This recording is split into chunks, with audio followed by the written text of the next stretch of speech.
ગુજરાત સમાચાર સમૂહ જૂથના બાહુબલી શાહ છે તેમની ઈડી દ્વારા ધરપકડ કરવામાં આવી છે અને આ મામલો હવે વધારે ગરમાઈ રહ્યો છે અને આમ આદમી પાર્ટીના પ્રદેશ પ્રમુખ ઈસુદાન ગઢવીએ આ મામલે મીડિયા એટલે કે ચોથા સ્તંભ પર હુમલો થઈ રહ્યો છે તે મામલે તેમણે સરકારને પણ ઘેરી છે।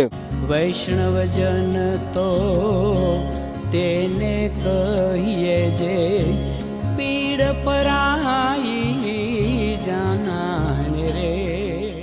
નમસ્કાર, આપ જોઈ રહ્યા છો નવજીવન ન્યૂઝ। હું છું આપની સાથે તોફિક ગાંચી। ગુજરાત સમાચાર જે છાપું છે તે તેમજ ઇલેક્ટ્રોનિક જે ચેનલ છે GSTV તેના પર સૌથી પહેલા આઈટી ના દરોડા પડે છે। 36 કલાક તપાસનો ધમધમાટ ચાલે છે અને ત્યારબાદ ઈડી ના દરોડા પડે છે। ઈડી પોતે આ ગુજરાત સમાચાર સમૂહ જૂથના બાહુબલી શાહ છે તેમની ગઈકાલ રાત્રિના સમયે ધરપકડ કરે છે અને ત્યારબાદ મામલો વધારે ગરમાય છે। હવે આમ આદમી પાર્ટીના ગુજરાતના પ્રદેશ પ્રમુખ ઈસુદાન ગઢવી પોતે પણ મેદાને આવ્યા છે અને મીડિયા જે ચોથો સ્તંભ છે તેના પર સરકાર હુમલો કરી રહી છે, અવાજ દબાવવાનો પ્રયાસ કરી રહી છે તેવા તેમણે આરોપ લગાવ્યા છે।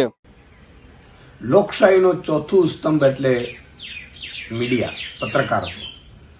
જ્યારે ગુજરાત સમાચાર ગુજરાતની જનતાનો વર્ષોથી એક નિર્ભીક અને બેખોફ અવાજ બની રહ્યું હતું। કોઈ પણ સરકાર હોય, એ રાજ્ય સરકાર હોય કેન્દ્ર સરકાર, ગુજરાત સમાચાર હંમેશા વિપક્ષની ભૂમિકામાં રહી અને જનતાના પ્રશ્નો મૂકતું રહ્યું છે। ત્યારે જે રીતે સમાચાર મળ્યા છે, ગુજરાત સમાચારના માલિકો પૈકી એક બાહુબલીભાઈની ઈડીએ ધરપકડ કરી છે। આ પણ એક નાટક સમજવા જેવું છે કે તમે વિચાર કરો કે 36 કલાક ઇન્કમ ટેક્સની ટીમ બધું સર્ચ કરે છે અને ઇન્કમ ટેક્સની ટીમ નીકળે છે અને ગેટમાંથી સીધી ઈડીની ટીમ એન્ટર થાય છે અને તરત જ જૂના કેસ કોઈ ઉખેરીને બાહુબલીભાઈની તરત ધરપકડ કરવામાં આવે છે। એ લોકતંત્ર પર હુમલો છે, સ્વતંત્રતાનો અધિકાર છે બોલવાનો અને પત્રકારત્વનો જે એક ચોથું સ્તંભ બનીને ઊભું છે એના ઉપર હુમલો છે। આ લોકશાહીમાં ઈડી અને સીબીઆઈની કઈ રીતે દુરુપયોગ કરીને એજન્સીઓનો, એની પહેલા પણ ઘણી એજન્સીઓ, ઘણી એવી મીડિયા સંસ્થાનો છે, એજન્સીઓ દ્વારા એની ઉપર રેડો પાડવામાં આવી છે અને પછી કઈ રીતે એને વહેંચી દેવામાં આવ્યું છે આખું ગુજરાત અને ભારત જાણે છે। ત્યારે ઇમરજન્સી સમયે પણ ગુજરાત સમાચારના કાર્યાલયોને સળગાવી દેવામાં આવ્યું હતું, ત્યારે પણ આ છાપું જનતાનો અવાજ બનતા સત્ય પીરસતા કોઈ રોકી નથી શક્યું અને વર્ષોથી આ ચાલી આવી રહ્યું છે। GSTV અને ગુજરાત સમાચાર બંને નિર્ભીક રીતે આજે પણ સરકારની ટીકા ટિપ્પણી હોય કે સરકારની ફેવરવાળી વાત હોય એ નિર્ભીક રીતે સત્ય સાથે મૂકે છે। ત્યારે ઈડી અને સીબીઆઈનો દુરુપયોગ કરીને એમને જે રીતે ધરપકડ કરવામાં આવી છે એ લોકશાહી ઉપર, ચોથા સ્તંભ ઉપર અને પત્રકારત્વ ઉપર હુમલો છે। એને સખત શબ્દોમાં વખોડી કાઢીએ છીએ।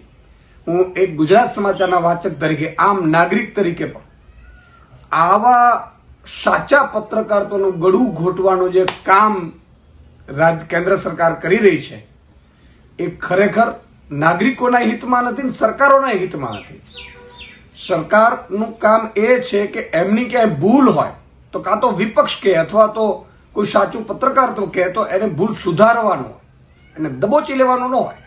એટલે આ સખત શબ્દોમાં વખોડીએ છીએ। આ હુમલાને લઈને હું વિનંતી કરું છું તમામ ભારતના પત્રકારત્વ, એડિટોરિયલ ગિલ્ડ અને તમામ જે એક્ટિવિસ્ટો છે, તમામ સત્યની અવાજ સાથે લડે છે, સત્ય ઉજાગર કરે છે, એ સૌને મારી વિનંતી છે કે આ ચોથા સ્તંભને લઈને સૌ અવાજ ઉઠાવે અને સરકારની આ કાયરતાપૂર્ણ જે કૃત્ય છે એને વખોડીએ।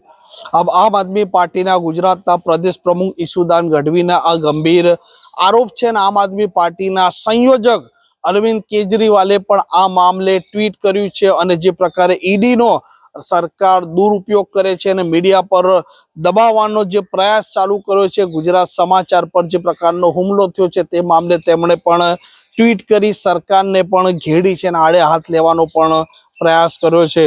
આ પ્રકારના સમાચાર, પ્રકારના અહેવાલ માટે નવજીવન ન્યૂઝ ચેનલ જોવાનું ને સબસ્ક્રાઇબ કરવાનું ભૂલતા નહીં। નમસ્કાર।